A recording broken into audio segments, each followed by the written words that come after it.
Muito bem, agora sim.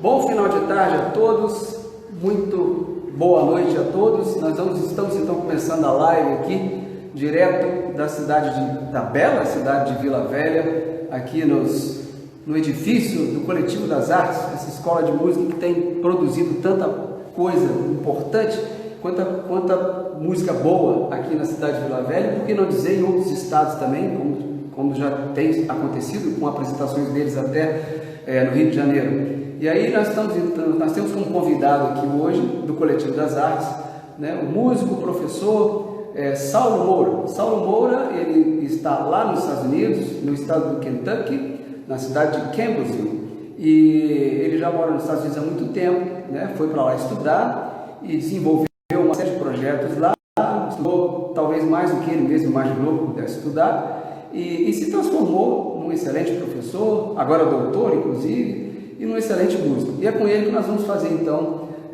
o bate-papo de hoje aqui do Coletivo das Artes, e eu aproveito para agradecer, claro, à professora Adalgisa Rosa e também ao professor Lício Bruno por terem nos proporcionado essa possibilidade de realizar essa live aqui, falando aqui do Coletivo das Artes. Então, muito obrigado aos dois.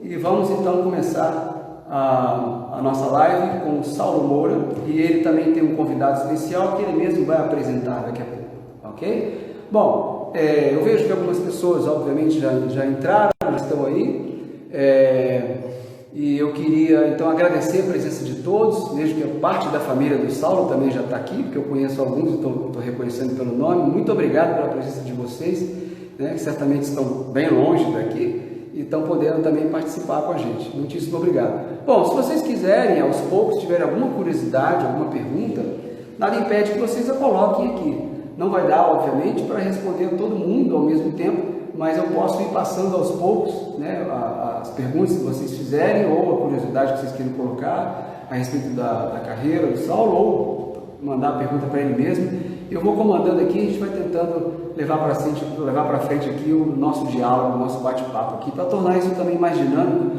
e mais entrosado entre vocês, para vocês não ficarem só como assistência, ok? Agora estou esperando o Saulo aqui. Só está faltando o Saulo de volta.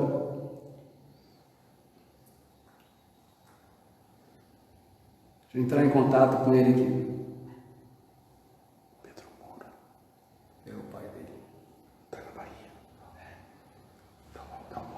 Muito bem-vindo, pastor Pedro. Algumas pessoas que eu conheço, muito bem-vindo, hein? Gabi Moura, imagino que seja também parente, muito obrigado pela presença.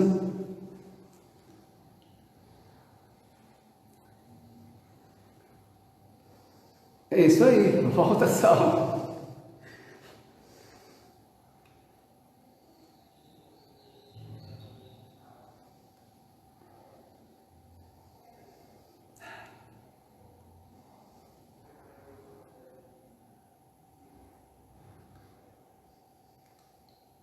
Nada ainda?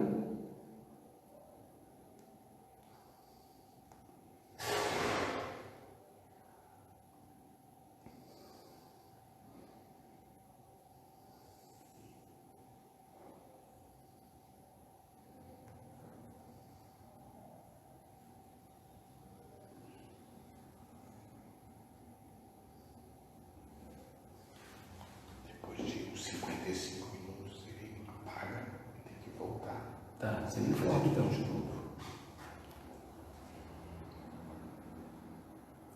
Já começou.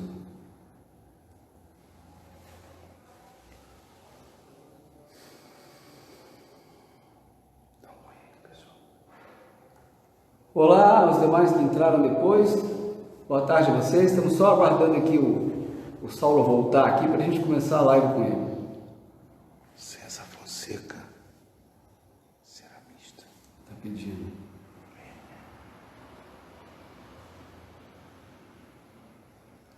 Eu acho que... ele... Aqui, o quarto aqui. Aê, agora sim. Cadê você, meu amigo? Isso. Opa, tô aqui. Bem-vindo. Já percebemos que é a sua primeira É a vez, minha correto? primeira live. Pois é. Eu passei por isso há cerca de 2 meses também. É mesmo? Passamos um pouquinho, assim, mais ou menos, e deu certo. Essa semana eu já fiz a minha segunda e já fiquei melhor. Já Essa fica aqui já é uma esperto. terceira, mas eu estou sendo muito bem assessorado, não tem problema para mim. Tá Legal. bom? Então, gente, vamos lá. Então, vamos começar aqui o nosso bate-papo com o Saulo, esse amigão meu já de longa data. É E aí, se verdade. você me permite, Saulo, eu quero começar já falando para as pessoas se ambientarem, né? Aham, De como a gente já se conhece esse tempo todo aí. Eu acho que a primeira lembrança que eu tenho sua é lá da Unirio ainda, com quando certeza. você devia ter os seus 13, entre 13 e 15 anos, Aham, ainda no projeto do Surai Soren, né? aham, Surai Soren tinha uma escola de Suzuki. Eu lembro que eu estava lá assistindo um congresso, alguma coisa sobre educação, e a Surai levou lá o grupo dela de Suzuki para tocar. aham, E foi a primeira vez que eu tive que tocar lá, você e o Fábio ainda, garotinho ainda, aham. né? É. E legal isso, né? Legal isso, porque eu me lembro disso até hoje. Uhum. E pouco tempo depois, vocês já estavam atuando como profissionais, né? Já estavam tocando em orquestras e tal, tocando no Cello Ensemble É lá verdade. do David. Aham. Foi isso? E É. aí, daqui a pouco, você já estava lá na Unirio, o Fábio veio embora, foi embora, você já estava lá na Unirio também, Aham. etc. Né? E depois eu Aham. saí, eu lembro que você estava chegando, eu estava saindo. Aham. E aí passou esse tempo, você deve, obviamente, ter feito uma excelente graduação lá com o Alceu, se formou, e depois a gente só foi se reencontrar lá nos Estados Unidos. É verdade. Quando eu fui lá, eu estava no seu estado agora, que você está aí, você estava na Na Flórida, minha cidade, na desci até lá. cidade que eu tô. Exatamente.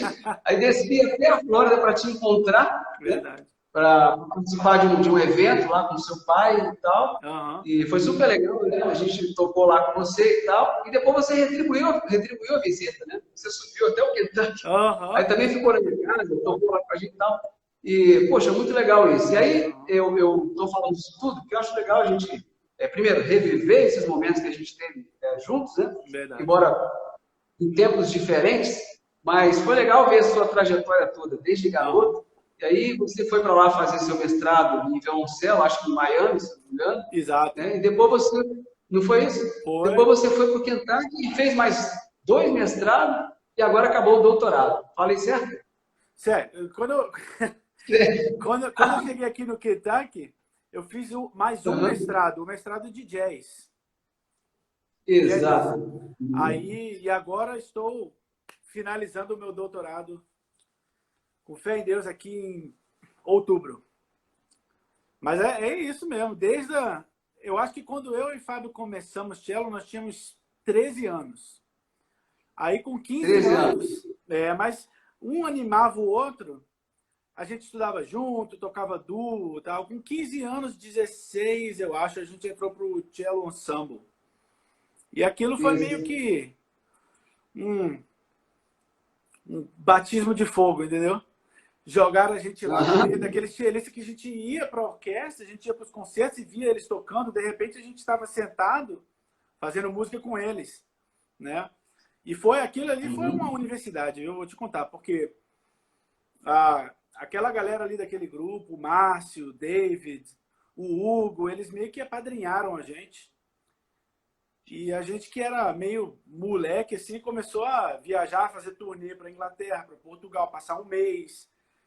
Faltava a escola um mês, voltava, tocava, tinha aquela responsabilidade, né, de estar pronto para o concerto. Foi muito bom, foi muito bom. Foi uma experiência maravilhosa. Quando deu 16, 17 anos, a gente já estava fluente. Legal, é legal isso, porque você já está, na verdade, respondendo aos poucos a minha primeira pergunta. Eu ia pedir que você falasse exatamente isso. Uhum. Mas só que agora, depois de passar por isso, você é um super profissional aí nos Estados Unidos, né? Está fazendo uma carreira como um bom profissional, um excelente profissional, etc. Eu queria primeira pergunta que eu queria te fazer, porque eu tive uma experiência, quando eu cheguei aí, um pouco diferente, né? E aí eu queria saber se bate a sua experiência com o que aconteceu com a minha. E assim as pessoas que estão nos ouvindo também vão ouvir, se de repente está de acordo com o que outras pessoas viveram. Exato. Então eu queria que você me falasse assim, como é que é ter a carreira de músico instrumentista aí nos Estados Unidos, uma vez que você já era músico profissional aqui no Brasil, né, quando você saiu daqui, embora você tinha você era músico profissional e ao mesmo tempo estava fazendo a Unirio. Enquanto você tinha a sua carreira de músico profissional, você ainda era estudante, vamos dizer assim, você estava nas duas coisas, sendo estudante e sendo profissional. Agora, depois que você estudou tudo, está terminando o doutorado, você atua muito como profissional. O que você podia contar para a gente o que acontece? Como é que é a sua carreira como profissional, instrumentista, hoje nos Estados Unidos? Se você fosse comparar com o que você fez aqui no Brasil, seria legal de você falar. Sim. Olha, eu acho que aqui nos Estados Unidos, eles dão muito valor para a música brasileira. Eles gostam demais. Eu acho que, de certa forma, os brasileiros não têm a noção da importância que a música brasileira tem no exterior. Entendeu? Não só aqui nos Estados Unidos, como também, assim, já viajei muito para a Ásia, para o Japão, para a China, para a Coreia do Sul. E a música brasileira encanta as pessoas, entendeu? Então, eu acho que isso com certeza abre portas. Principalmente se você tem, né, um repertório assim, de música popular, toca bossa nova, toca o samba, o pessoal adora, adora. Então, eu acho que isso já abre portas. Quer dizer, o músico do Brasil já tem eles já esperam que o músico brasileiro tenha alguma coisa a mais, entendeu? Então, eu acho que só ajuda, entendeu? Mas quando você chega, né? Eu cheguei primeiro em Miami, na Flórida. Depois eu vim para o Kentucky. É como se tivesse em dois países diferentes, né? Miami é cultura latina, Miami é a capital da América do Sul. Então tinha gente de todos os lugares, entendeu? Mas ainda assim, o brasileiro, ele é latino-americano, né? Mas ele não é hispano. Então, ainda assim, tem uma coisa que diferencia a língua, né?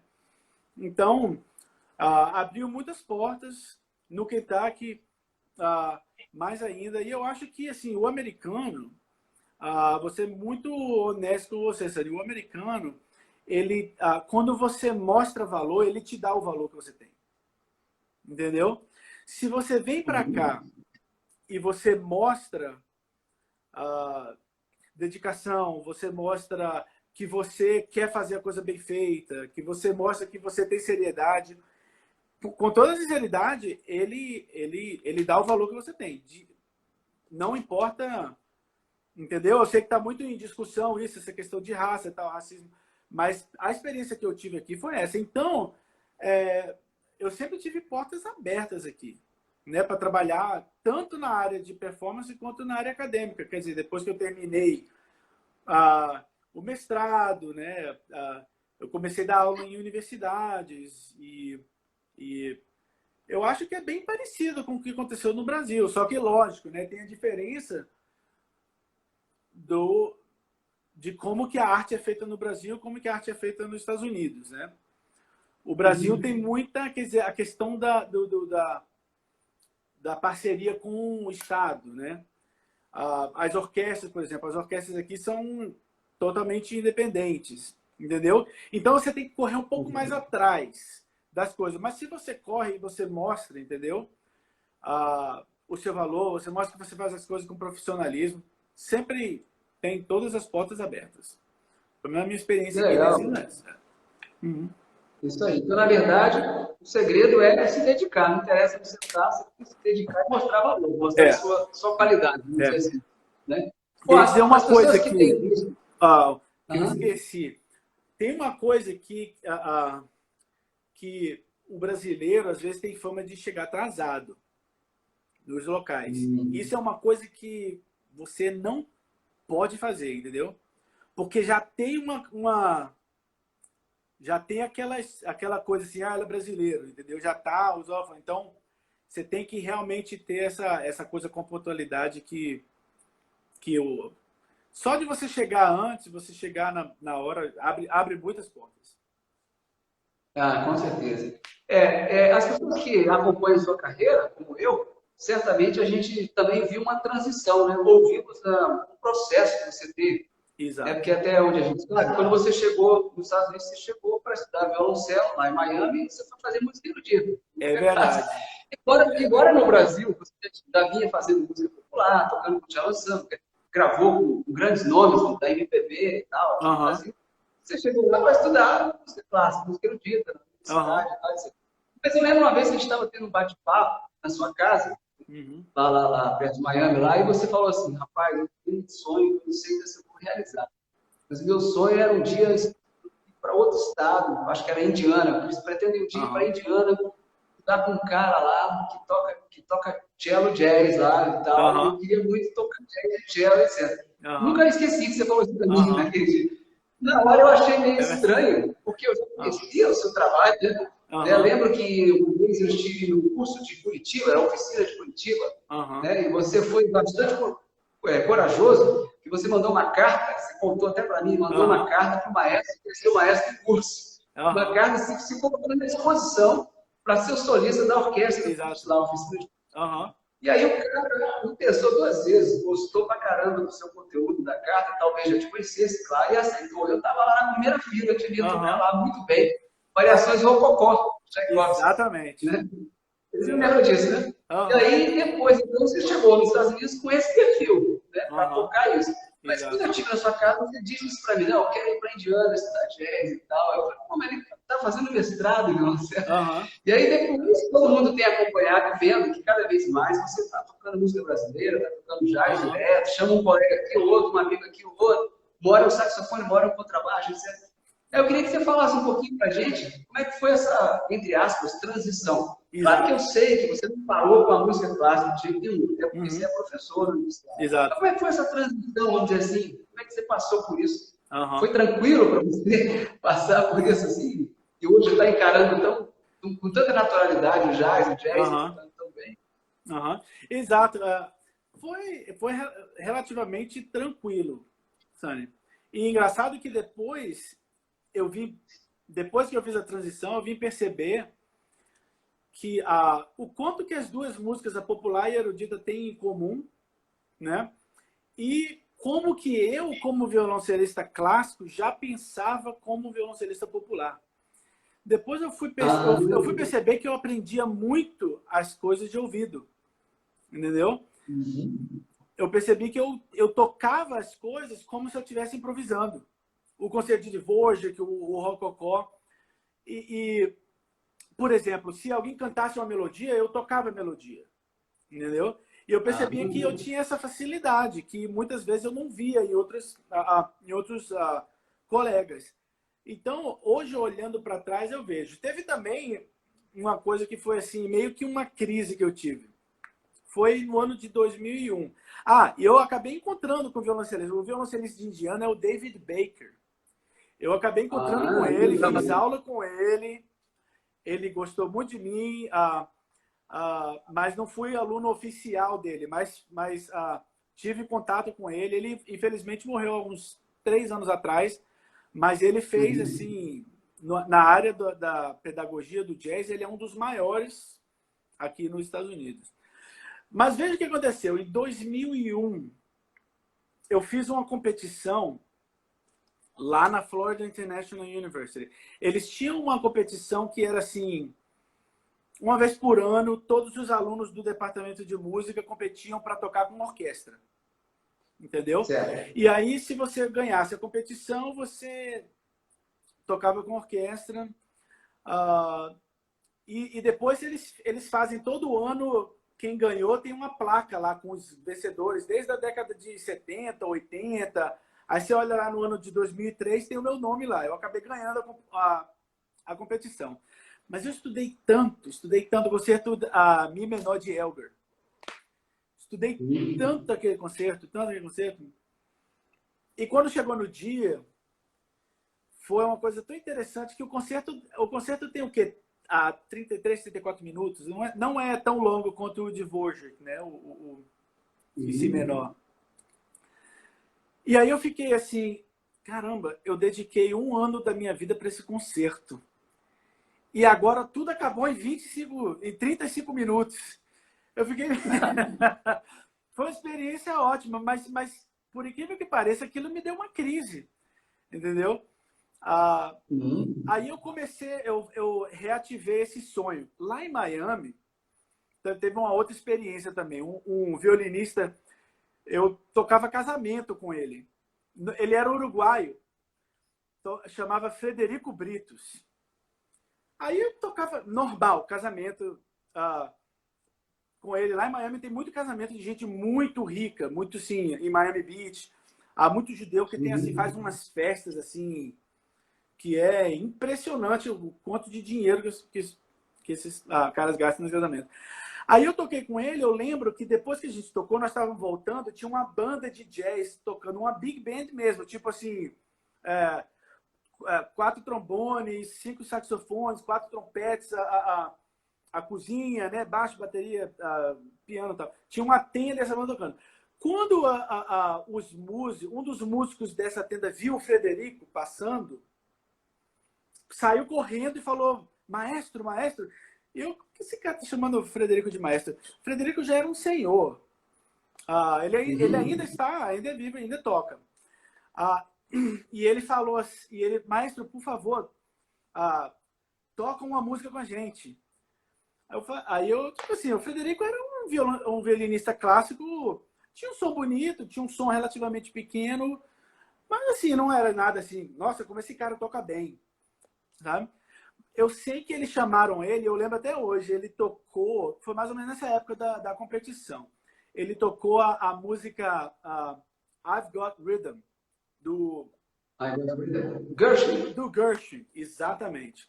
Ele tocou, improvisou. Eu fiquei assim, de queixo caído com a técnica dele de improvisação. Aí depois todo mundo aplaudiu, ficou todo mundo, maestro, muito obrigado você tocar com a gente e tal. Aí o violista que estava com a gente falou assim, não, o Frederico é um dos violinistas de jazz mais famosos dos Estados Unidos. Aí eu fiquei assim, de queixo caído, sem entender. Aí ele falou, não, ele toca com o Paquito de Rivera. Quando o Stefan Grappelli morreu, que era o violonista do francês, né, que tocava com Django Reinhardt, eles chamaram o Frederico para fazer um concerto de homenagem no Carnegie Hall. Uau. Em homenagem ao Stefan Grappelli. Aí ele tocava com a galera toda, principalmente do jazz latino lá de Miami. Arturo Sandoval, o Cachao, que era o baixista que meio que inventou a rumba no baixo e tal. E aí eu fiquei, ele me deu carona naquele dia, e a volta para casa era tipo 1 hora, assim, que era em Miami Beach, e a gente morava em West Kendall. Aí eu falei, como é que é essa história? Como é que você aprendeu a improvisar? Aí ele me contou uma história muito engraçada. Ele falou que um dia o Heifetz estava lá na Uruguai, ele é uruguaio. Ele falou que um dia o Heifetz estava no Uruguai e ele sabia que o Heifetz ia tocar um concerto no Uruguai, mas que ele não podia assistir porque ele ia estar tocando num clube na mesma hora. Aí ele disse que ele ficou triste, que ele não podia ver o Heifetz e tal. Aí ele ficou lá, né, tocando trabalho, tocando jazz, né, no clube. Ele disse que quando deu uma certa hora da noite, ele viu o Heifetz entrar no clube. E ele fazendo gig de violino, tocando jazz. E o Heifetz sentou e ficava olhando para ele o tempo inteiro. Agora você imagina, né? O violinista no Uruguai tocando jazz e o Yasha Heifetz tocando. Ele deve ter ficado pensando assim, esse cara tá odiando o que eu tô fazendo. Aí ele falou que deu um intervalo, o Heifetz chegou para ele e falou assim, maestro, o seu concerto eu não podia. Ele falou, olha, isso aí que você está fazendo, eu jamais conseguiria fazer. Eu jamais conseguiria improvisar no violino. Então, aí eu virei para ele e falei para o Frederico, por favor, me ensina a improvisar. Aí o Frederico me chamou na casa dele, ele falou, só uma coisa que eu vou pedir de pagamento, me traz o maior número de partituras de choro, que ele era fã de Pixinguinha, essa galera toda do choro. Eu peguei um livro de choro inteiro, levei para ele, fui na casa dele, tinha um monte de músico de jazz, e a esposa dele cozinhou uma fineza, um músico de uma grandeza daquela. Passou a tarde inteira. Vai, Saulo, improvisa aí. Eu não sei o que fazer, Ele, mas dedo você tem. Até o dedo, aí tocava qualquer coisa lá, ele ajudava. Eu sei que eu fiquei indo na casa dele. E aí Beleza. ele me ensinou, entendeu? Mais ou menos a trajetória foi essa. Dessa época para cá, eu fiz essa transição. Eu acreditei que era possível, entendeu? Claro, Improvisar ou seja, o início da transição foi com esse cara super fantástico. foi. Você aproveitou o que você pôde, entre aspas, no bom sentido, da É. técnica dele, do conhecimento dele. Exato. Não precisou nem pagar, não ser um livrinho de choro, que ajudou Aham. ele bastante também. Isso era uma troca de amor. Bom, vamos colocar música na conversa, então. Vamos sim. Né? Já que a gente está falando dessa transição, eu sei que você convidou um excelente músico que eu conheço, mas vou deixar você apresentar, né, para você Aham. ter honra de apresentar, e você já toca a sua primeira música com ele. Então vamos lá. A gente vai tocar uma música que a galera conhece do Tom Jobim, Samba de uma Nota Só. Um arranjo que a gente fez e eu uso o violoncelo mais como um violão. Você vai ver que eu vou dar como se eu estivesse tocando um violão. E o Denis, meu parceiro aqui do Almeida Du, vai estar aqui tocando comigo. A gente vai ter alguns efeitos percussivos e tal. Espero que vocês gostem. Deixa eu ajeitar aqui.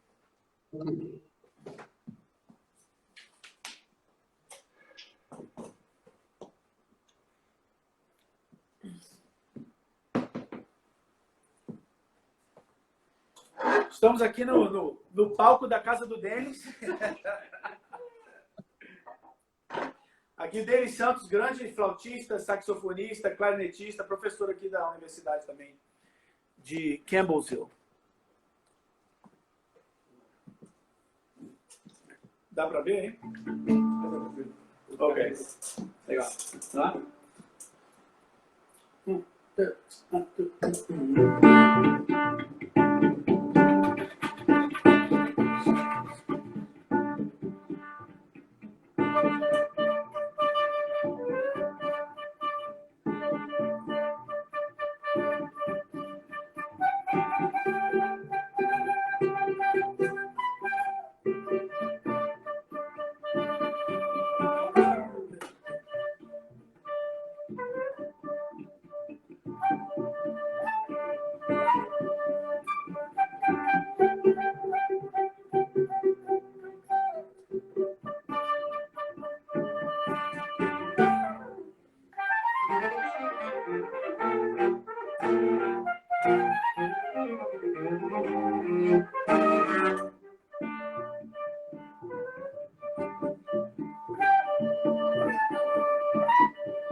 Aê! Isso aí. Bravo, bravo, bravo. Muito bom, muito bom. Parabéns, Denis. Obrigado Denis pela Santos. participação. Isso aí, Denis Santos. Denis, não, peraí, mas o Du é Almeida. O Denis também tem Almeida, né? Denis também tem. É isso aí.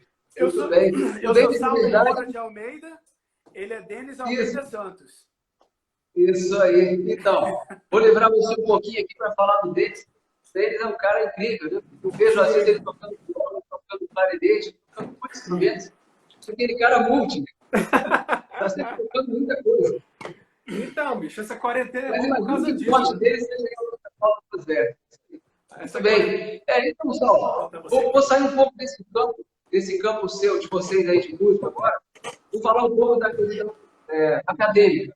Uma vez que vocês são professores, aí no Kentucky, em Kansas, como é que é hoje você, quando recebe um aluno sul-americano ou um aluno brasileiro? Assim, quando eu cheguei aí em Cambridge para estudar, não tinha ninguém que pudesse me receber, vamos dizer assim, no sentido de conhecer da música brasileira, de conhecer a realidade brasileira. Então, eu enfrentei algumas dificuldades nesse campo que não tinha ninguém. Então, hoje tem vocês dois e tem outros brasileiros que estão aí muito capacitados para receber gente do mundo inteiro. Mas quando vocês recebem um sul-americano e um brasileiro, como é que acontece? Assim? É muito mais fácil, você diria que é muito mais fácil para vocês colocar o aluno no trilho e fazer ele seguir um caminho onde ele chegue muito longe, como, por exemplo, aconteceu com vocês dois, e como aconteceu com, por exemplo, o André, né? O André, ele foi comigo lá com o Calazans, a gente foi tocar em 2012, né? Com você aí na Cambridge, e tocamos aí. Logo depois ele me procurou assim, num cantinho e falou assim: quero estudar aqui, cara, como é que eu faço para estudar aqui? Rapaz, você quer estudar aqui? Vamos conversar com a pessoa certa agora. Aí eu levei ele até no Dr. Guedes, na época era um líder e tal, um ideão de música, etc. E aí ele seguiu, né, fez o processo dele lá. Se eu não me engano, ele também fez 2 doutorados, 2 mestrados, aí depois foi para fez um doutorado, né? Exato. Chicago, não sei bem onde ele anda hoje, o que ele está fazendo. Mas foi mais ou menos esse tipo de processo que vocês também passaram, né? Quer dizer, o Denis eu acho que foi direto para ir para Cambridge, e você já passou lá pela Flórida primeiro, né? O André foi direto para ir também. Como é que é hoje para vocês receberem um aluno sul-americano e fazer esse trabalho hoje? Assim? Você diria que é bem mais fácil do que o que você teve que fazer, tendo que procurar o Uruguai e tal, etc.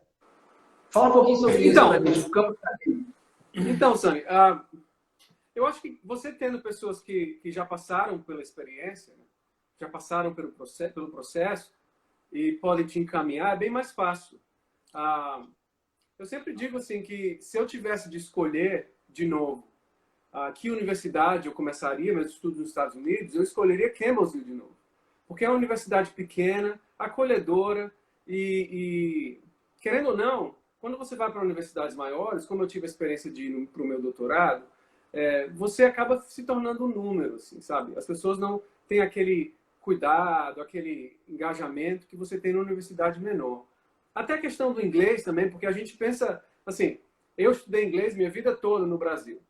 Aí eu pensava que eu sabia alguma coisinha de inglês quando cheguei, mas quando você descobre quando você chega aqui, que você não sabe de nada.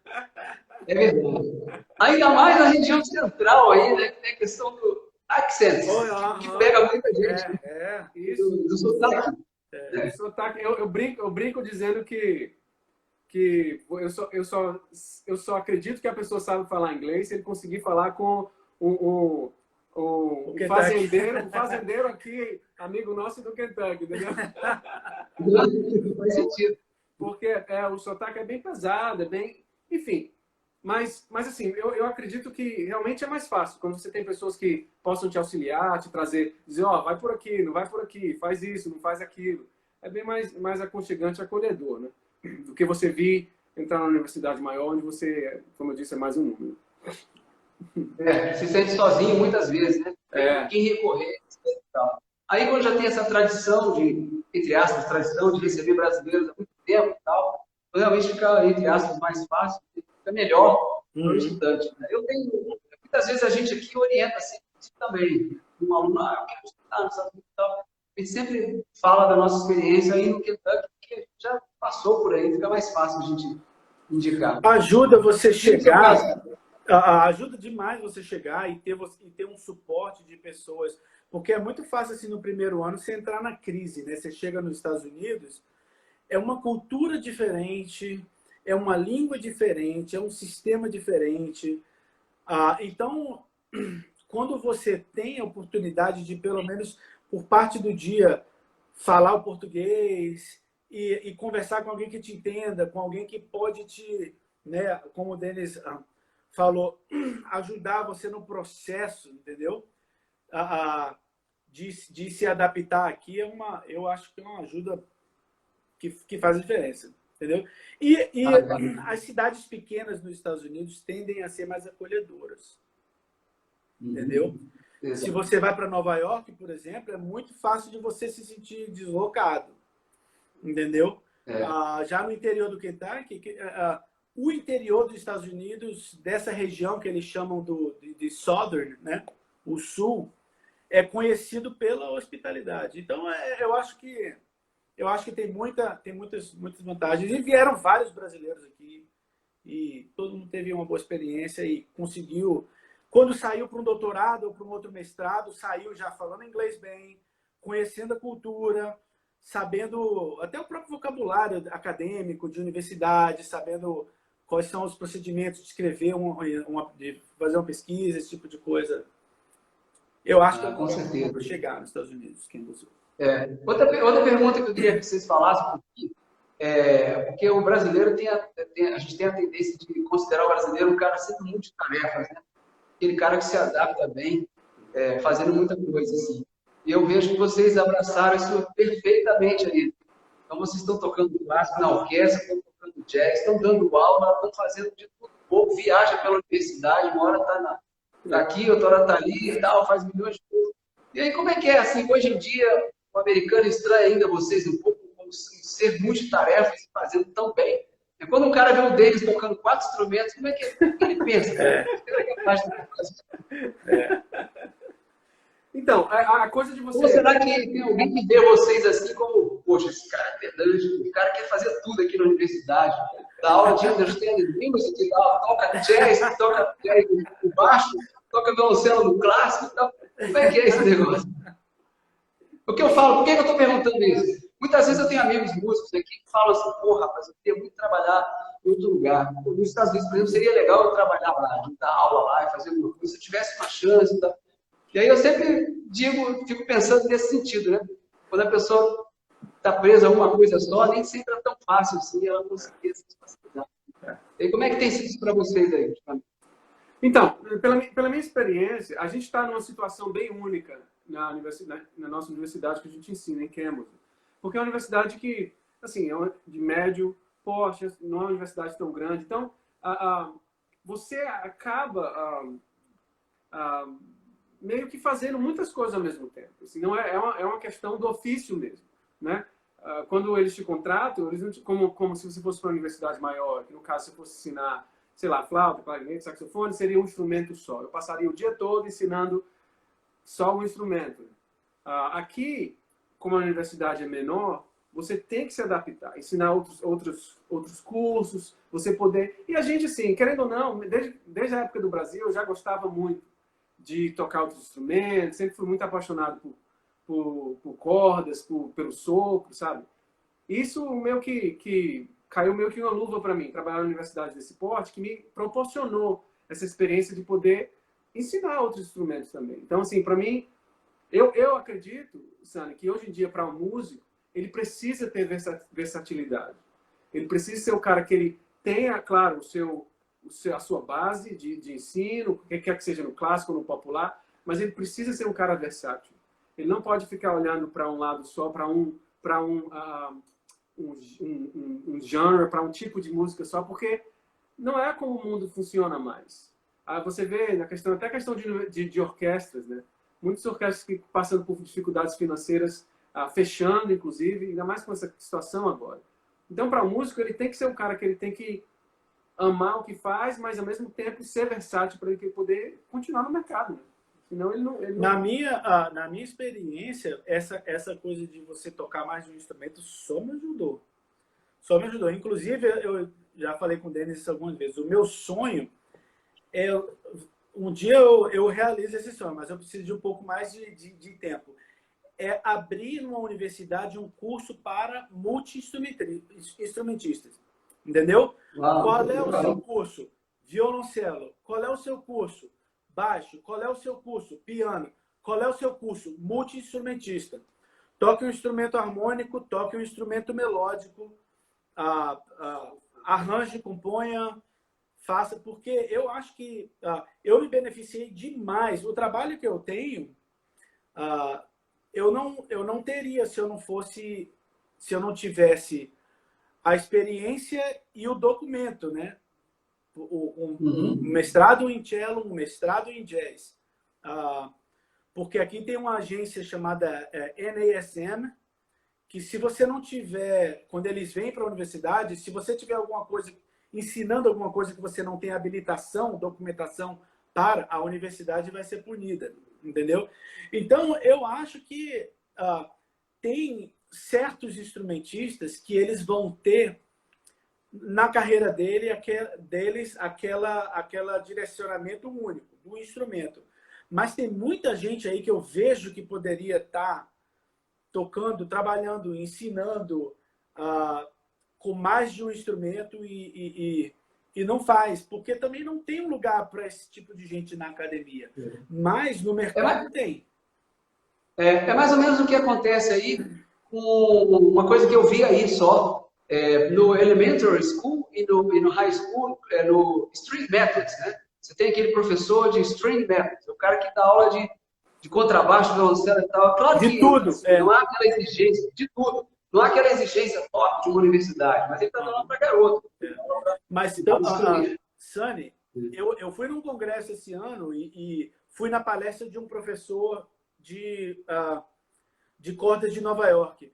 E impressionante como que o cara está conectado, ele sabe ensinar todos os instrumentos bem, ele está conectado com as técnicas atuais, entendeu? Escola, aquela coisa do violino, né, de trazer o cotovelo, o pessoal tocando hoje em dia mais com Hillary Hand, né? Mais na pontinha do dedo, um vibratinho. Tal. Ele totalmente conectado e ensinava todos os instrumentos. Ele realmente é aquela coisa ele fez a licenciatura mesmo, né? E ele tem o professor de escola. E tem vários aqui no Kentucky. A minha irmã, por exemplo, trabalha com isso. Sua irmã tem feito isso também. Exato. E aí, vamos botar mais música então? Bora. Mais uma? Vamos. Então, Denis vai brigar comigo. Vamos colocar mais uma música aí. Vamos.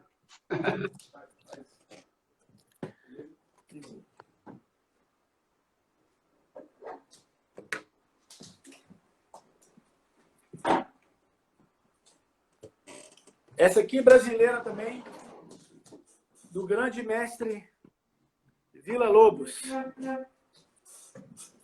E o pessoal do violoncelo conhece bem, o trenzinho do caipira. Ah, sim.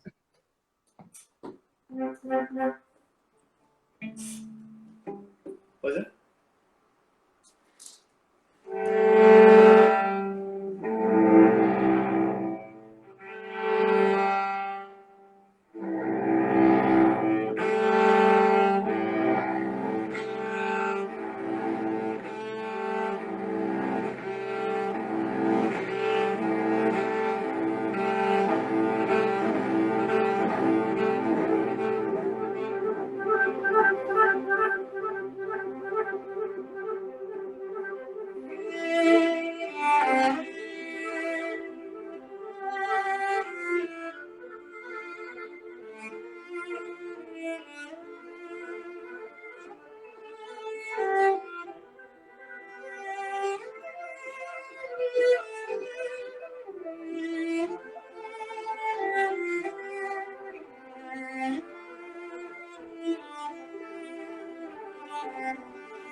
Aê, que versão é essa, hein, rapaz? Essa versão é inovadora demais.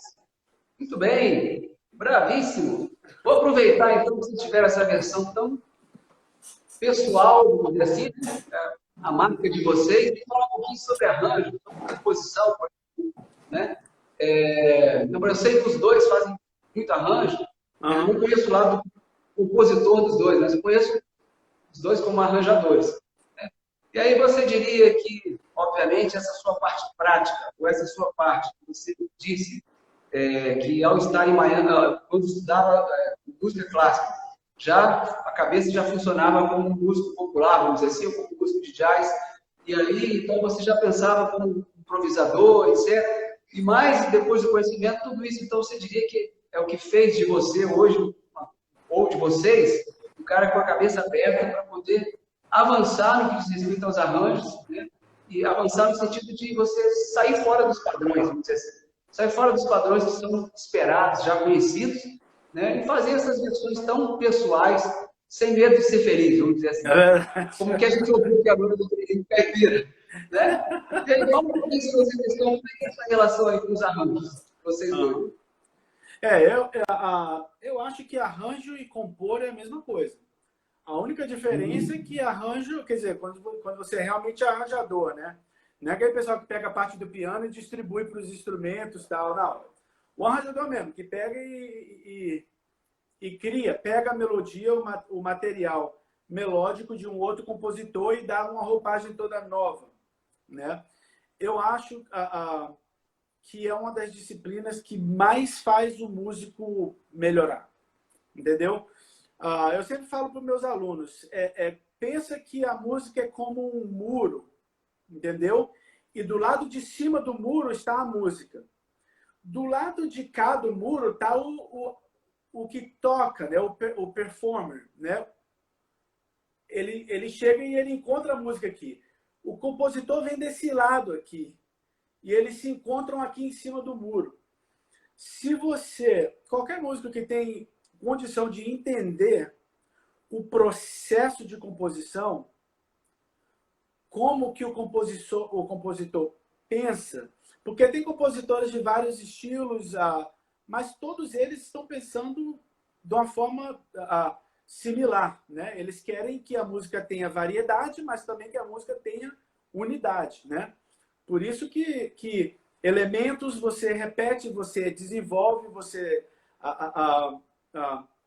acrescenta. Beethoven era um grande gênio, né, do desenvolvimento. Se o músico que é intérprete ele tem essa capacidade de já ter composto música, ele consegue ler a mente do compositor mais rápido, eu acho. Entendeu? Não precisa ser um compositor assim famoso ou se dedicar à arte da composição, mas para mim qualquer músico que consiga, que tenha essa disciplina de sempre compor alguma coisa, eu acho que ele melhora demais, porque quando ele entra na peça, ele entra já com a mente do compositor, entendeu? E aí você vê, opa, isso aqui é uma elaboração, isso aqui é um desenvolvimento. A forma sonata está aqui, ou a forma rondó. Você consegue detectar essas coisas muito mais rápido. Entendeu? Você entra na mente do compositor.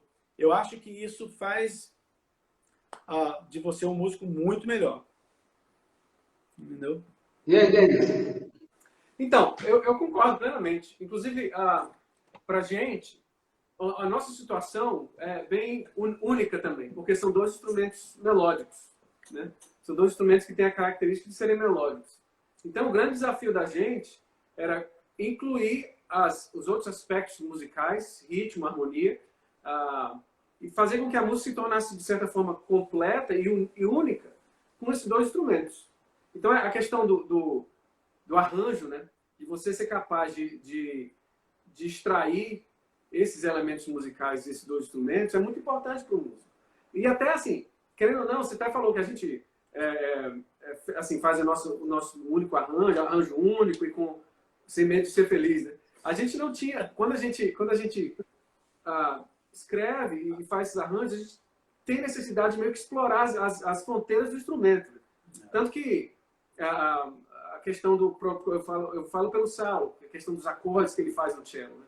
Quando ele toca os arranjos da gente. São coisas assim únicas que só ele penou assim para trabalhar os acordes certos, as notas certas, onde colocar o quê, que tipo de ritmo, que tipo de mão direita que ele ia usar. Então assim, isso é uma característica que é única que ele construiu do instrumento, né? Especificamente para a música brasileira, né? Para a bossa nova, para os estilos que a gente trabalha.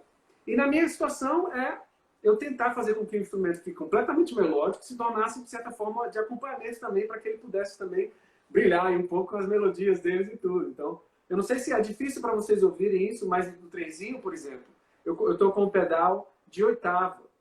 Então, quando eu faço os arpejos, eu fiz os arpejos para acompanhar o Saulo. Quando você está ao vivo, claro, é bem mais fácil de ouvir.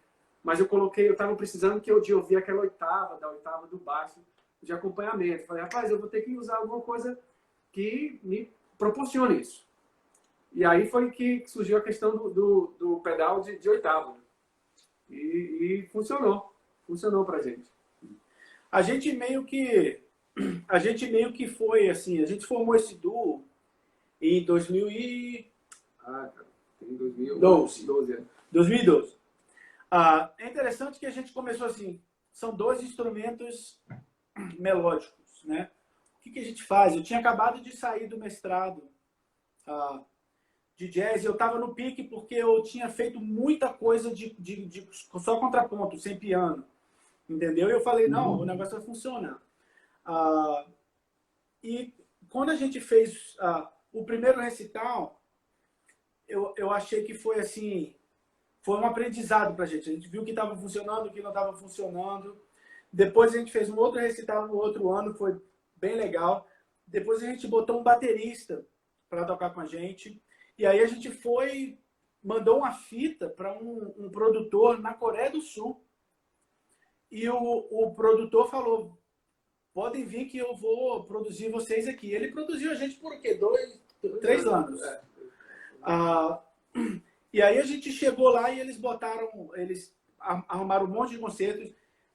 E aí foi quando o negócio decolou mesmo, porque a gente já tinha experimentado bastante, a gente, né,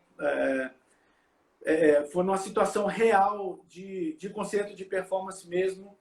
A gente acabou voltando para lá para fazer mais concertos e o pessoal adorou. Então aquilo deu para a gente a confiança de continuar e de explorar mais e mais as possibilidades, né? Qualquer compositor sabe que o mais fácil é você escrever para uma orquestra. Difícil é escrever para um quarteto, entendeu? Duo, então, mais ainda, porque a orquestra você bota os violinos em uníssono, em uma nota, já lindo, né? Quando você tem só um quarteto é bem mais complicado, entendeu? Então sim, foi claro. um aprendizado Legal. que foi muito legal. Legal essa concepção aí, essa ideia, né? Porque aí a gente vê os arranjos de vocês, em geral, a gente não pensa, às vezes não dá para pensar que são dois instrumentos harmônicos, que são dois instrumentos melódicos, porque a gente vê a harmonia lá, a gente vê os pedais lá, a gente vê a continuidade, a linha começa por baixo, acaba lá em cima, a gente vê tudo, eu vejo tudo completo, como instrumentista, eu vejo tudo completo. Eu acho legal as ideias de vocês, elas são completas, vocês não estão pensando na música isolada só, né, só na melodia, vocês estão pensando nela, na questão vertical também. Isso é legal, fica uma coisa super completa, embora para dois instrumentos melódicos, vamos dizer assim. Então, funciona super perfeito. Como a gente vai ter que parar para abrir outra, porque o tempo, quando acaba, corta. Né? Aí eu rapidamente, se vocês falassem, assim, pelo menos, só por curiosidade, 2 compositores prediletos de cada um. 2. Começa aí. É difícil, né? Eu também passei por isso. Beethoven e Piazzolla. Eu amo Piazzolla. Eu gosto muito do Bartók. Escrevi uma peça para violoncelo e piano. Depois eu mando para você, se você quiser fazer. Uma peça para violoncelo e piano chamada Samba Bartók, que é um samba com as características do Bartók. E eu gosto... É difícil, porque é muita gente, mas eu gosto muito do Hermeto Pascoal. Eu acho que ele é música pura. É a música no estado mais puro. Ele não pensa em nada, ele só pensa, tanto que ele junta com um grupo, entra no rio e faz música no rio. Entendeu? Ou então vai no dentista e aquele aparelhinho do dentista toca uma música ali. Eu acho que ele é um grande gênio. Fã. Legal. Muito boas. As respostas de vocês vai de encontro ao que eu penso em relação de vocês mesmo, né? Na verdade, eu sempre penso assim, pô, até onde um músico que começa com a música erudita pode chegar, né? Não tem como você colocar um ponto final, não tem como colocar um ponto final. Nós, a resposta dos dois, a gente vê que vocês realmente passaram por um processo enorme, tá bom? Ó, então nós vamos parar aqui. Espera aí, vamos fazer outra música que vocês vão tocar e mais outras músicas que Tá Beleza. bom, valeu. Beleza. vamos voltar, vamos voltar. Não saia, gente. Não, só por quê? Aí o pessoal vai entrar de novo.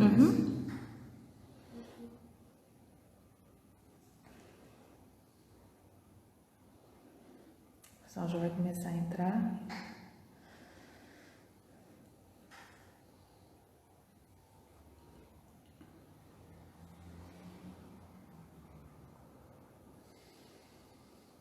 Não, casa não entrou agora.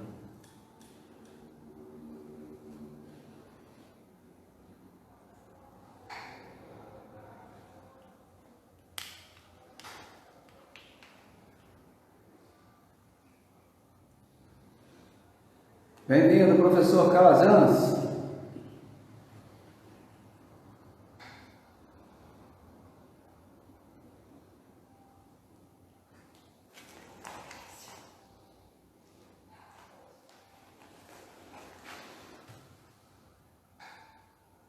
Entrou. Ana Clara. Pode falar. Bem-vindos todos. Isso.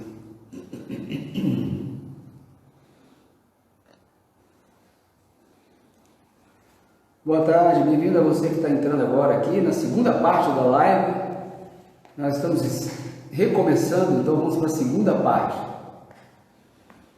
Boa tarde para você. Já recomeçamos o bate-papo lá com o Saulo e com o Denis.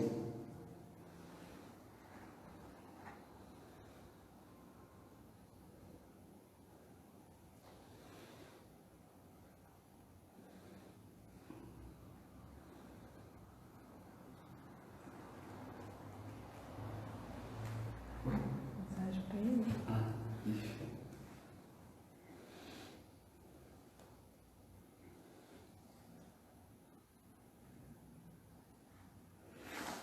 Ok. Deixa eu em cima.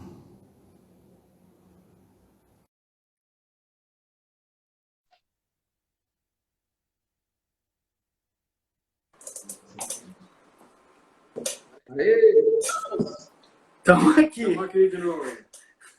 Voltamos. Eu estou tomando café aí, né? Café brasileiro. Você deve ter café brasileiro armazenado. Mas, Com claro. certeza. Aqui, claro. O que a gente sempre faz. Vamos partir para a terceira música? Bora. Vamos estar entrando aqui. Essa música aqui é na verdade, é uma junção, né? De da suíte de Bach para violoncelo, suíte número 1, um pouco dela com um hino gospel americano chamado Amazing Grace. E a gente bota as duas músicas juntas e aí vira um ritmo assim meio pop. E aí você vai ver. A gente se vê no final. Vamos começar.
Que legal, rapaz. Super legal, hein?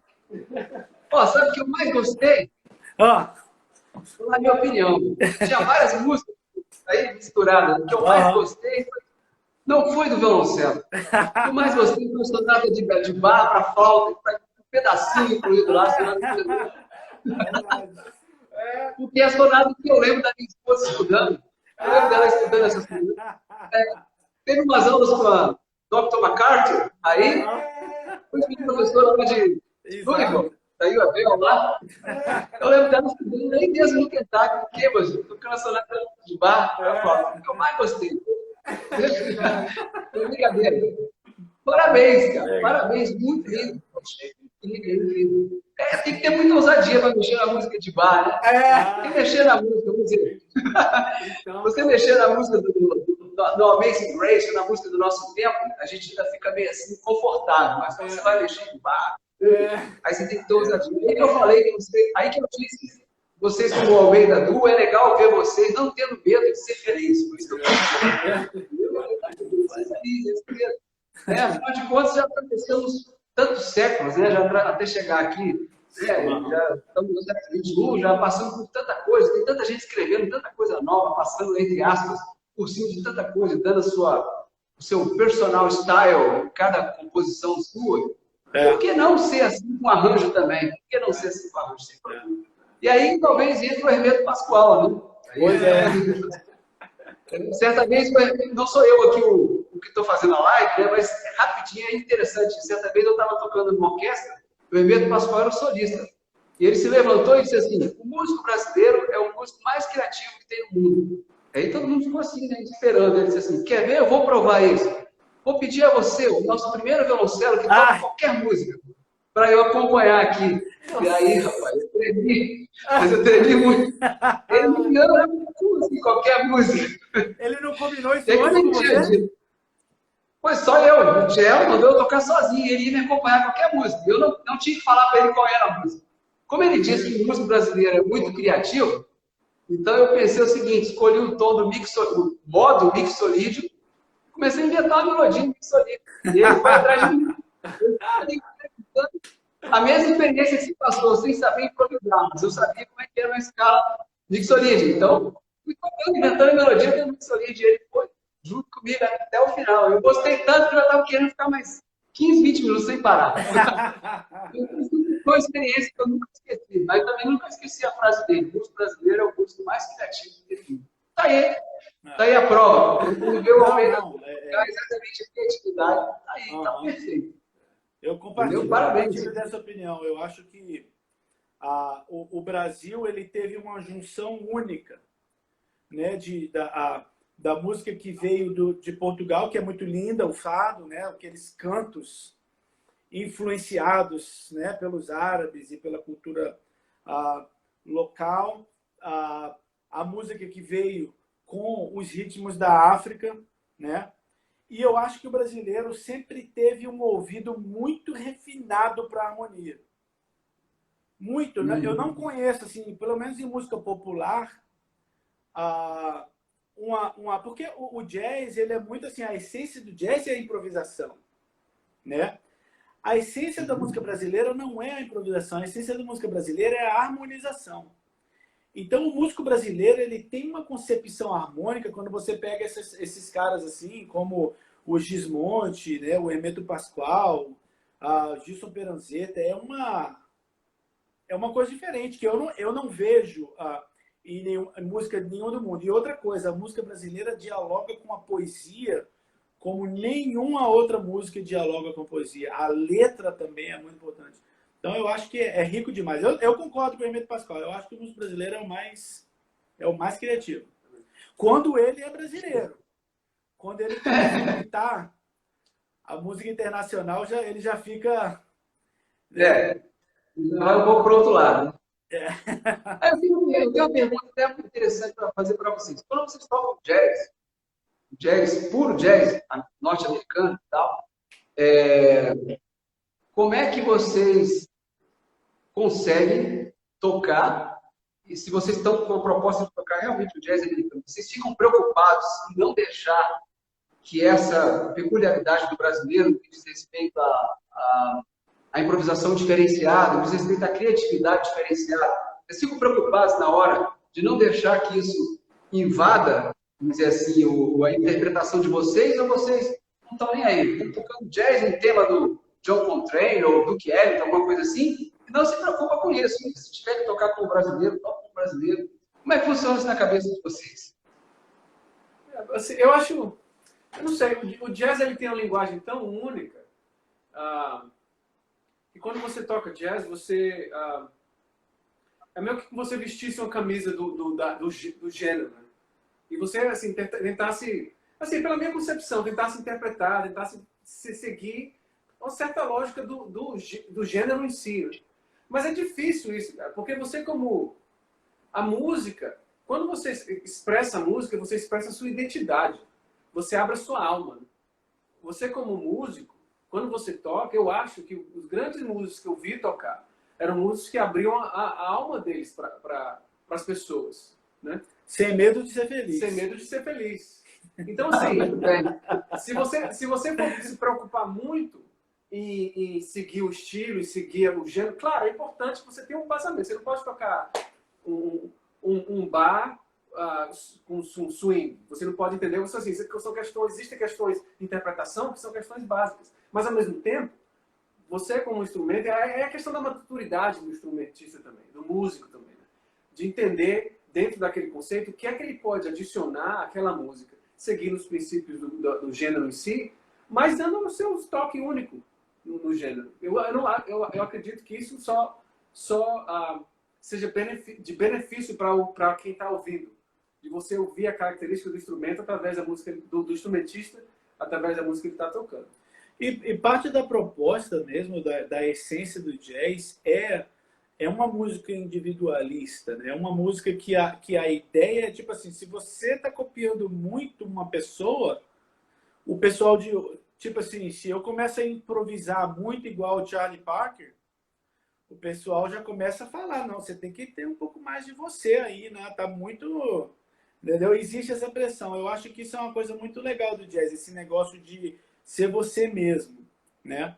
É uma das coisas que me atraiu muito a estilo de música. Agora, existe uma coisa muito interessante, que o brasileiro, ele pensa em dois, entendeu? O americano, ele pensa em quatro, entendeu? E o americano, ele pensa para frente, o brasileiro pensa para o lado, entendeu? O jazz, ele é o que eles chamam aqui de straight ahead, né? Tem uma música chamada Influência do Jazz, do Carlos Lira, que ele fala isso. O samba é de um lado para o outro, o jazz é para frente e para trás, né? Olha aí, então, quando você vem com a bagagem de brasileiro, que eu vi assim, músicos, bons improvisadores brasileiros em workshops com músicos americanos, eles sempre falam assim, tem que ligar mais. Por uma questão de vocabulário, né? Tá muito cortado, né? O jazz já é uma linha que, né? A linha do samba, ela já vai... Então, eu acho que tem muito a ver com a sua língua, tem muito a ver com a sua cultura, mas, assim, quando você, por exemplo, o músico americano que foi e viveu 20 anos no Brasil, se ele tem uma certa musicalidade, um ouvido aberto, ele vai tocar samba igual os brasileiros, entendeu?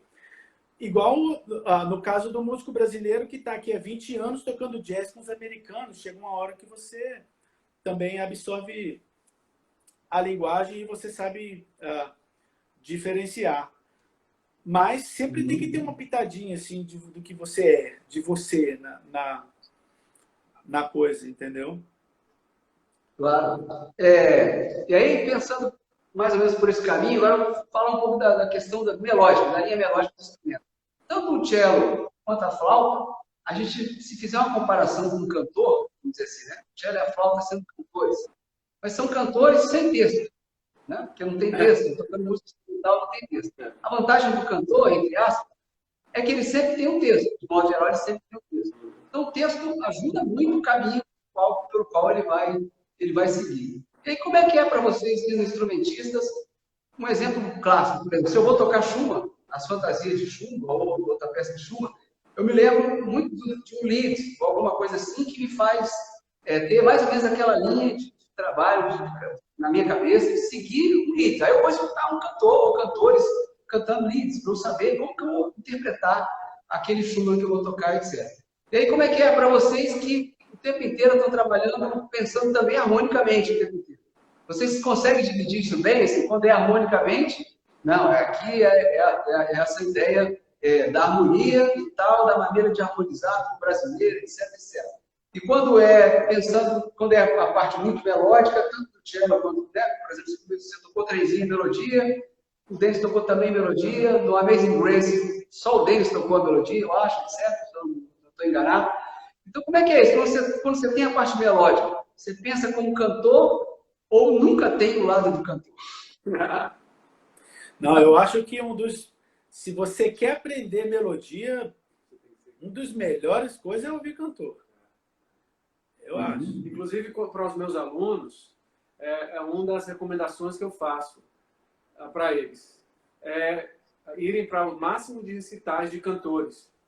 E muitos dos exemplos que eu dou, quando o aluno está tendo dificuldade de fraseado, de identificar a linha do fraseado, a melodia, a interpretação, muitas vezes eu peço para eles ouvirem cantores, e não instrumentistas. Porque o cantor ele tem essa característica de... O cantor quando ele estuda, uma das principais preocupações dele é trabalhar o fraseado, trabalhar a linha melódica dele, trabalhar a interpretação. Porque, como você disse, a melodia vem acompanhada da letra. E a letra tem um peso muito grande, porque se você identificar a letra e cantar a letra sem ter o peso da melodia, sem ter o peso da música, não tem o mesmo efeito. Então, eles têm que seguir isso lado a lado. Então, para mim, eu falo para os meus alunos, os que estão tendo dificuldade, esse fraseado, vamos ouvir cantor, vamos ouvir um tenor, vamos ouvir um soprano, uma soprano, vamos tentar... e aí eu dou exemplos, porque, como eu disse, é uma melhor referência para a gente. E questão de instrumento de sopro também. Nós, como instrumentos de sopro, nós temos muito em comum com cantores. Né? Nós trabalhamos com a questão do sopro e da respiração, parte de quem somos. Então, assim, para eles, eles só dá a ganhar quando eu coloco eles para ouvir. Legal, poxa, então isso confirmou uma coisa que eu já venho fazendo há muito tempo, né? Que eu me considero um aprendiz o tempo inteiro. Quando eu estou trabalhando com coros, muitas vezes eu digo para o cantor do coro o seguinte: olha, nesse caso aqui você tem que pensar como instrumentista. Por causa disso. Muitas vezes eu estou com um instrumentista, estou com uma orquestra, não, você se imagina cantando. Você está cantando. Se você não consegue cantar, você não consegue tocar. Né? Então, mas como? Aí às vezes a pessoa diz, mas não tem texto. Então, tem um texto para você cantar, você precisa cantar. Não tem canto, só tem nota e ritmo, tem que ter o canto. Legal saber que você fez esse mesmo caminho. Nós fomos alunos do Alceu. Você se lembra que o Alceu falava muito disso? Bicho, eu lembro. Canta essa melodia.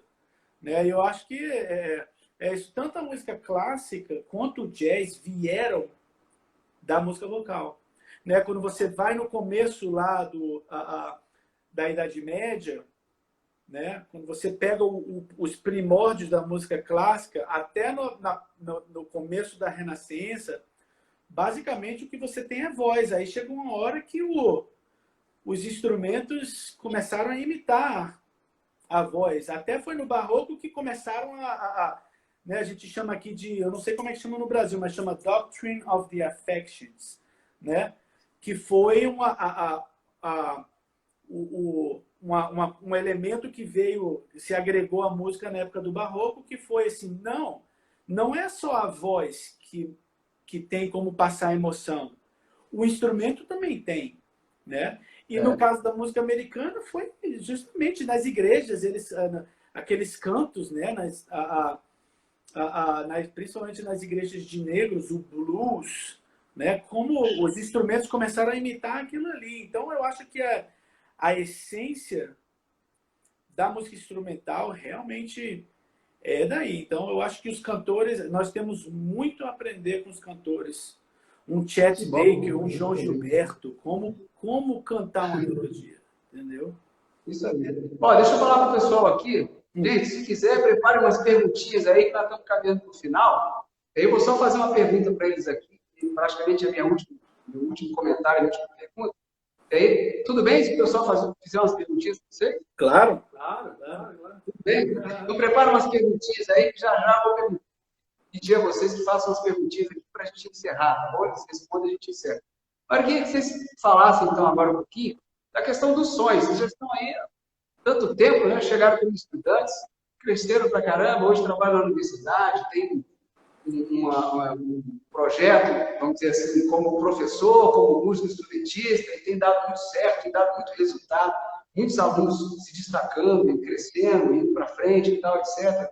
Eu lembro uma vez que eu... Não, quando o Saulo veio aqui, acho que tem uns 8 anos, Saulo, que eu trouxe você aqui para tocar com a Sinfônica como solista. Uns 8 anos. Acho que é por aí, é. Tem tempo assim, que a gente trouxe o Saulo aqui para tocar o concerto de Elgar, né? Que exatamente o concerto com o Coro tinha ganhado o concurso lá. Exato, é. Aí trouxemos aqui para tocar o concerto de Elgar. E aí ele veio tocar, e ele aqui lá em casa, eu perguntei para ele assim, rapaz, o que você pensa em fazer? Assim, você está lá terminando e tal, e daí, como é que você vai fazer e tal? Rapaz, eu penso um dia ainda voltar para o Brasil. Você falou, eu penso um dia voltar para o Brasil. Hoje eu já sei, já dá para ver que isso não vai acontecer, não tem mais essa possibilidade. Pode acontecer, pode acontecer. Pode acontecer, pelo menos humanamente falando, nesse exato momento, não é uma talvez não tenha essa possibilidade. Né? Mas eu lembro que você falou isso. Aí eu queria que vocês falassem assim, que sonhos vocês ainda têm? O que falta para vocês, assim, diante de tudo que vocês passaram, né, e tal, e vivenciaram, experimentaram, aproveitaram, né, e hoje são bem-sucedidos, né, como músicos, como professores. O que mais falta? O que você poderia dizer? Quer dizer, o Saulo já disse um aí, né? Não, eu queria um dia criar uma escola para instrumentistas, super diferente, é genial, uma coisa diferente, que bom, tomara que você consiga, porque é realmente algo muito importante. Mas que sonhos mais vocês teriam? O que está faltando ainda para vocês? Sabe, assim, a gente, como músico, você nunca está satisfeito com o músico que você é completamente. A gente tem sempre aquela vontade de sempre melhorar, né? De sempre seguir, aprender coisas novas, aprender caminhos novos. No meu caso, eu ainda tenho um trabalho um pouco maior que talvez outros músicos tenham, porque eu tenho que administrar muitos instrumentos. Então, assim, o meu objetivo é sempre melhorar nos meus instrumentos, sempre melhorar nos instrumentos que eu toco. Mas em termos da pedagogia, por exemplo, eu ainda gostaria muito de um dia poder... E aí a gente já fez isso um pouco aqui na universidade, de trabalhar formando orquestras de crianças, orquestras juvenis. A gente tem um projeto aqui, inclusive, em Cambridge, que é a Cambridge Youth Orchestra, que trabalha com crianças de 4, 5 anos até adolescentes. Né? E a gente tem um trabalho já há 4, 5 anos, talvez, nisso. E isso me dá muita alegria, assim, de ver crianças, porque a minha história como músico começou assim também, em orquestra com crianças e adolescentes. E eu vejo como a música, ela tem uma característica única para a criança. Não só pela questão da arte em si, mas pela questão de socialização, de aprendizado, de desenvolvimento até psicológico e mental mesmo. Né? A gente sabe que crianças que têm a educação musical cedo, elas pensam diferente. É muito muito parecido com crianças que aprendem mais de uma língua quando criança. O cérebro funciona diferente. Então, para mim, é uma paixão que eu tenho de colocar mais crianças, aprendendo música. Mesmo que não sejam músicos profissionais, ou o que quer que seja, mas que eles tenham a música na vida deles. Então, para mim, é um sonho isso. Legal, na área acadêmica, né? Esse é o seu sonho. Sim, sim. Engraçado que eu durante muito tempo, né, pensando em música, pensando no violoncelo, no baixo, eu pensava em música como uma coisa muito complicada, né? Uma coisa que eu tenho pensado muito ultimamente como uma melodia simples, vamos dizer, que é mestre nisso é o Dorival Caymmi, né? Ele tem umas melodias tão simples. achar essa simplicidade na minha música, entendeu? Eu acho que isso que faz, por exemplo, o casal tocar 2, 3 notas e você ficar assim, entendeu? Ele pega a sua atenção, o Miles Davis toca 2 compassos e você já fica... Eu acho que são 12 notas, 5 acordes, né? Maior, menor, aumentado de minuto, meio de minuto. Uma coisa que eu tenho pensado muito é e como que eu posso simplificar a minha arte para ter um acesso mais rápido ao coração das pessoas, entendeu? Eu tenho pensado muito nisso em música ultimamente. Então,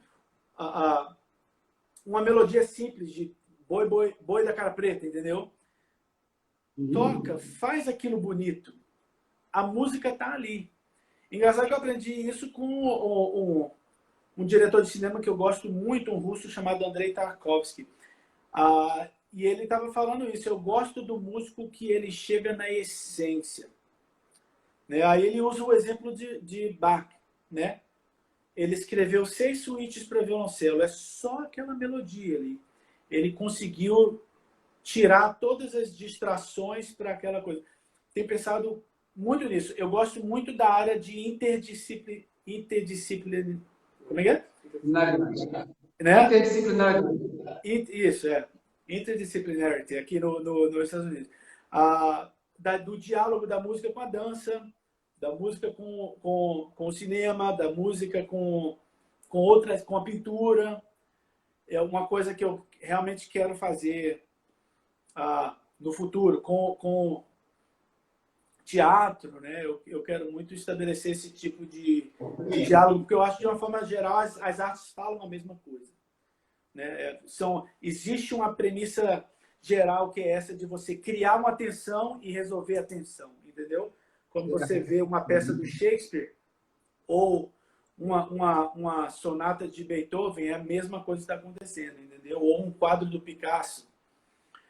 Então, chegar no ponto de dialogar com outros artistas, com a música e eles com outra coisa, é uma coisa que eu sonho muito. Escrever, compor.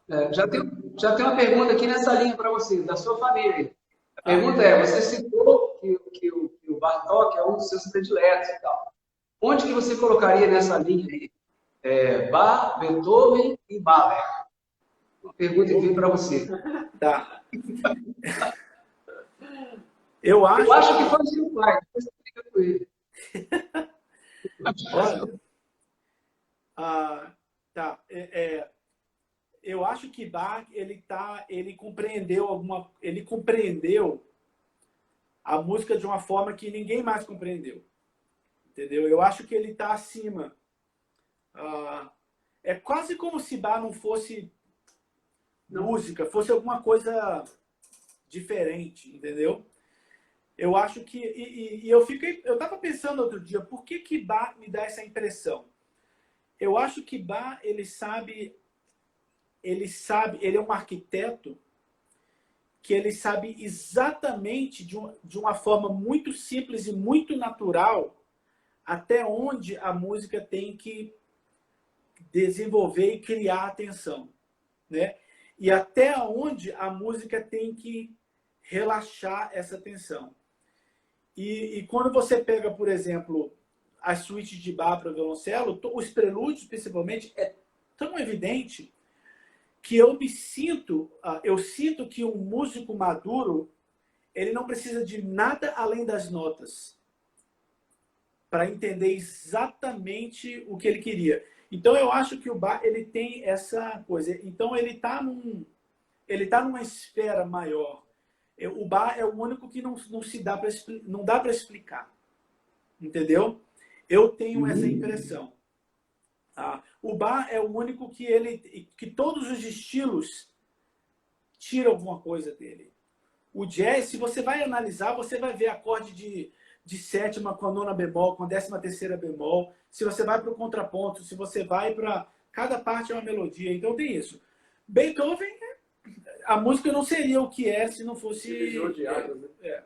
Né? Ele levou a música do clássico para o romântico naquela segunda parte. A terceira fase do Beethoven, eu acho que ela ainda não foi entendida.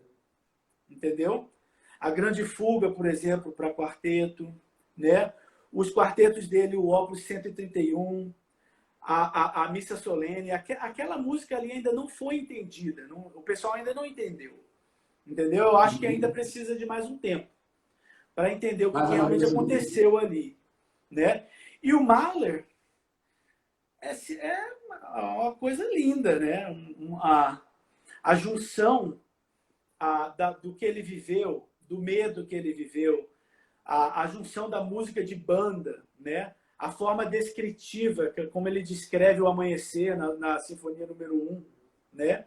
A beleza intrínseca, quase antropomórfica do adagietto da quinta sinfonia, da nona sinfonia para cordas, né? A nona sinfonia, de uma forma geral, ele começa meio atonal ali. É uma coisa muito, muito, muito rica. Então eu acho que eles estão ali no né? Do panteão, né? Da música universal. Também John Coltrane, né? Também Miles Davis, também Hermeto Pascoal, entendeu? Eles chegaram nesse ponto. Então, mas eu coloco eles o Bartók eu gosto porque é a música da terra, é a música do povo. Ele foi para o povo, né? Ele gravou, ele fez aquelas pesquisas de etnomusicologia. Ele viajou, gravou e dali quando chega no segundo movimento do quarteto número 2, você vê que aquilo ali foi para mim, foi uma epifania para ele. O quarteto número 1 é legal. O quarteto número 2 começa aquela coisa meio fuga, meio europeia. Quando chega no segundo movimento é cigano, música cigana. Ali eu acho que ele teve uma epifania, ele se encontrou ali, dali ele nunca mais saiu. Entendeu? Daí ele voltou. Então eu gosto desse... Aí ele teve aquela época mais matemática, do quarteto número 4, depois ele voltou com a matemática e com a música da terra, né? na concerto para orquestra, no Mandarim Miraculoso, né? No quarteto número 5 e 6, ele encontrou a equação da matemática com a música do povo. Então ele é uma fonte inesgotável para mim de inspiração e de sabedoria musical. Mas eu coloco o Bach como se fosse uma coisa assim, não é muito música. É tudo, é o universo, entendeu? Tá fora, no bom sentido, vamos dizer assim. Está fora no bom sentido. Exato, no sentido de que transcende. No sentido de que não tem como pôr em palavras. Né? No livro Arte da Interpretação, do Pablo Casals, ele faz uma declaração muito forte. Ele diz que nunca houve e nunca haverá nada como a música de Bach. Eu acho isso uma declaração muito forte. E pensar que grande parte dessa música ainda ficou escondida e perdida durante muito tempo. Eles só encontraram lá longe.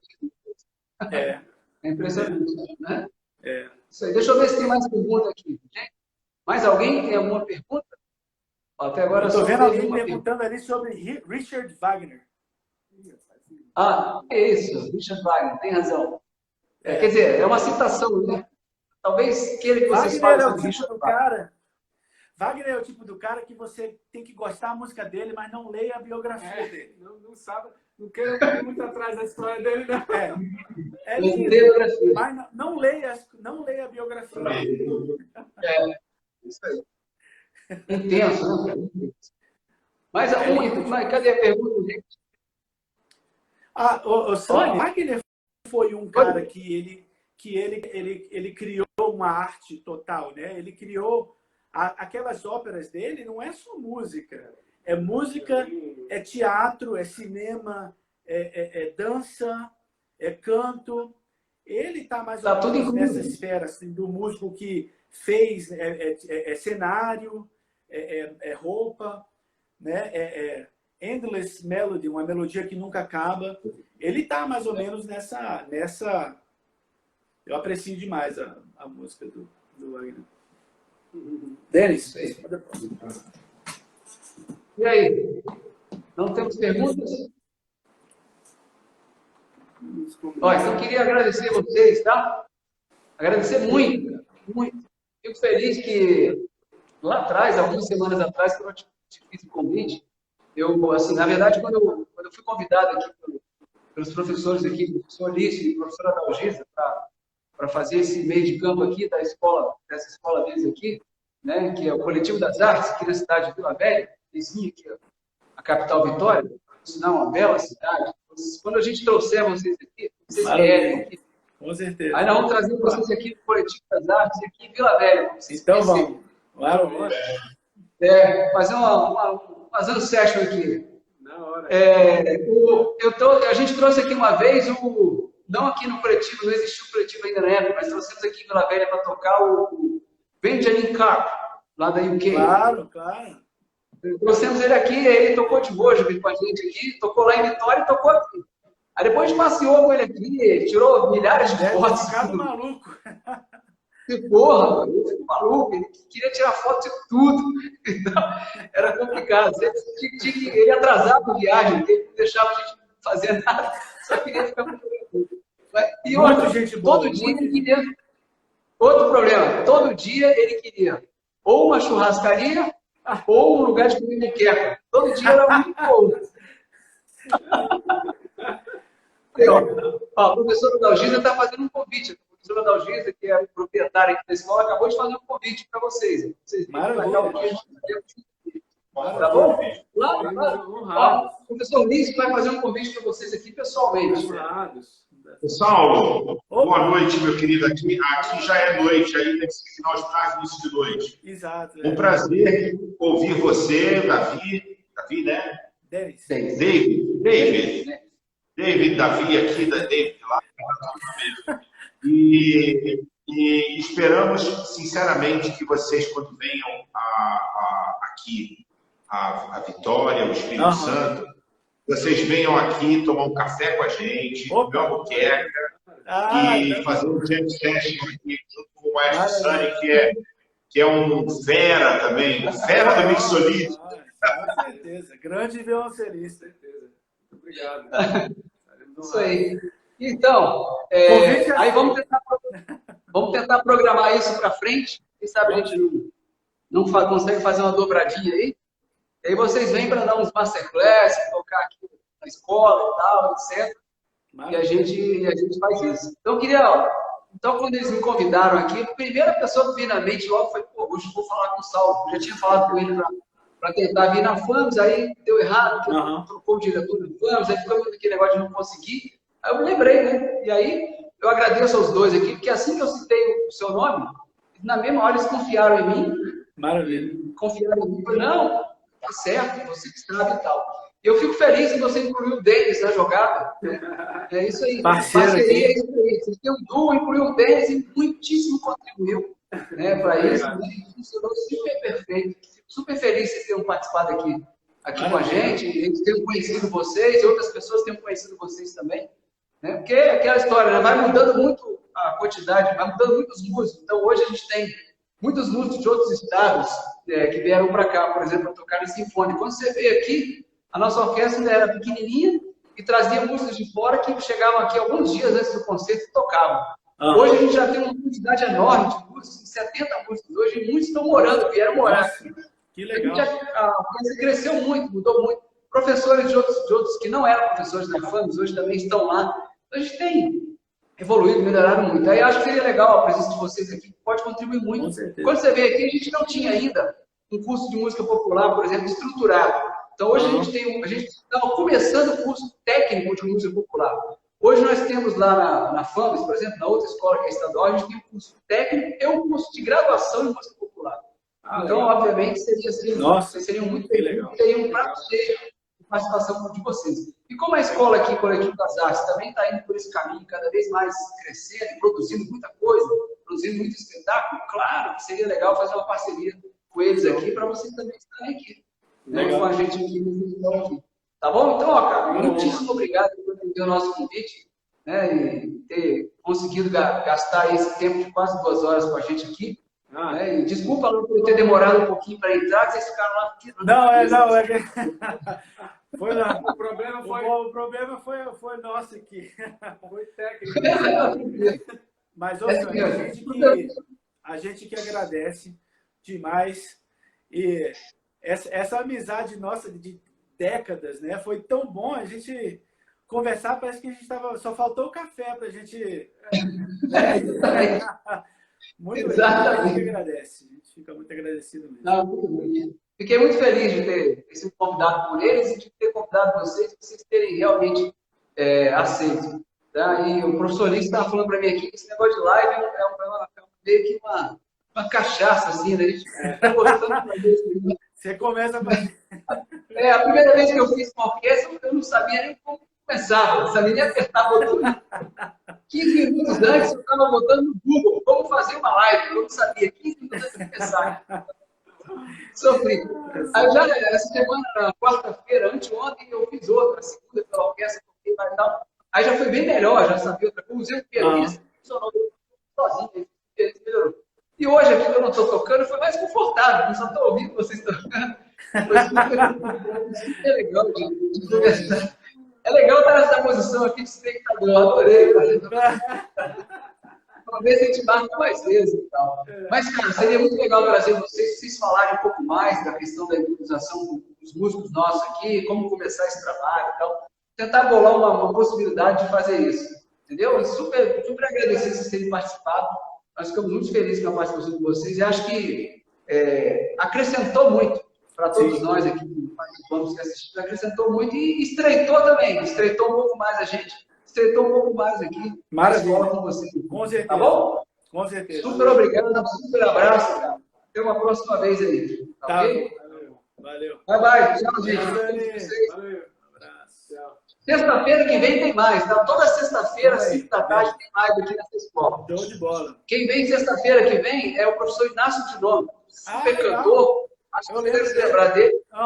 Então, sexta que vem é o Inácio de Novo. Então, a cada sexta-feira tem sempre alguém sentado nessa cadeira aqui e tal, e comandando uma live com outra pessoa, tá bom? Se vocês puderem, já que vocês estão aí na pandemia também, só comparecer. Estaremos Tá aí. Super abraço.